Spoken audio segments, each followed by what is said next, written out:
30 years of democracy, 30 years and election year. This Mhm. on the 29th. We're excited about that. And because of this, we are going live and we're talking to Mr. Nico Kleynhans. Nico, thank you so much for joining us in studio this morning. It's always good to have you with us. Yeah, good morning to everybody. Nico, before I let you speak, just want to quickly run through the fact that this national and provincial election season, we will have no less than 3 ballot papers. Now, for me, that was a big concern and a question like, how's this going to work? 3? Hmm. Well, I figured it out, and it's actually not that complicated. The first one is one that we will all know. It's for the National Assembly. It's to vote political parties into the National Assembly. It's a national, it'll look the same in every single province, in every single city.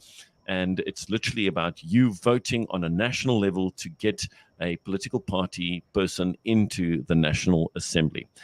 The second one is the new one, and that is where the independent candidates are represented. And because independent candidates are regional specific, it will be specific to the region that you are in as to which independent candidates you will see. But again, it's about voting those people or those political parties into the National Assembly. And then the third one is the one that we should all know and recognize easily. It's for the provincial legislature. And so that's the basic premise that we just want to get started on for those 3 different ballot papers. But one of the things we've also noticed heading up into these elections is the amount of fake news that is out there, and a lot of questions as to Eskom and the fact that we haven't had load shedding in quite a while. That's why we've got Nico here, and he is very well connected, a political activist and somebody who knows a lot about fake news. Nico, please tell us about it. Okay, I'm going to deal with the fake news option and then one other fake news that's doing the rounds. So let's start with Eskom and tell you a bit about Botswana, what they announced yesterday. Botswana buys its electricity from South Africa, and they are tired of paying more for electricity every year. They're tired of load shedding. They're tired of the problems that Eskom is giving. And they've also realized that they've got banks, and banks have got money. They've also realized they've got a lot of sun. So they've gone to those banks and they've said, why don't we create our own electricity? Okay. And that's what they're going to do. And that is what is happening around the world. It's not only in South Africa, it's not only in Africa. And that will affect organizations like Eskom. You keep ripping off your customers, as Eskom is doing, and inevitably people are going to stop using you because you do not have a monopoly of electricity. You have a monopoly today. It's not a monopoly for the rest of time. So what's going to happen in Botswana is what we have to do in South Africa as well. And that is in fact what is happening. Thousands of people have put up solar panels on their roof, and they have their geysers running off the sun. So they don't need to use electricity to heat the water. And the nice thing is the sun cooperates by heating up the water during the day, so that by the next morning, you still don't need electricity to run the geyser. Hundreds of thousands of other people are running gas stoves and primer stoves. So the whole demand situation for Eskom has gone down. So it's not that suddenly Eskom has become more efficient. The demand has gone down. The solar panels have given more electricity availability to the population. So it's not that we are using millions of liters of diesel to avoid load shedding. It's the demand has gone down.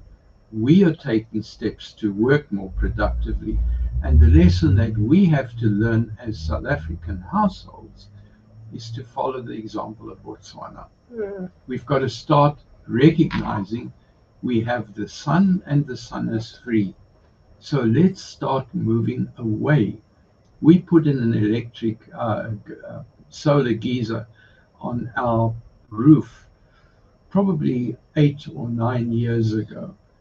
And we need Eskom to boost our hot water system for 2 months a year.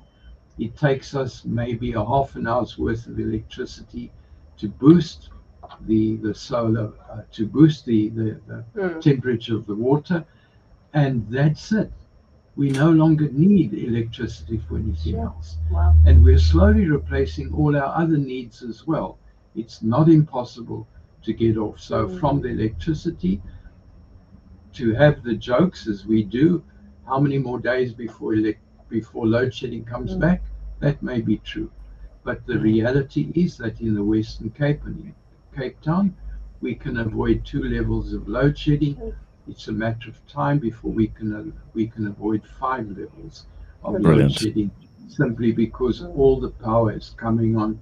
So it's a fake news story to say that the minute the elections are over, Eskom load shedding will come back. That's not true. I wanted to then ask something that I heard one of my colleagues ask, Nico, was if I don't vote, I'm actually voting for the majority party, for the leading party. Or if I vote for a minor party, my vote is wasted. Either of those. Are they true? I'm wanting to deal with the one of minor party today because we're going to run out of time. And the other one I will deal with. The voting, the one that I'm commenting on now is the one that if I vote for a minor party, then I'm wasting my vote. Now, to give you an idea of how old I am, that story dates back to 1969.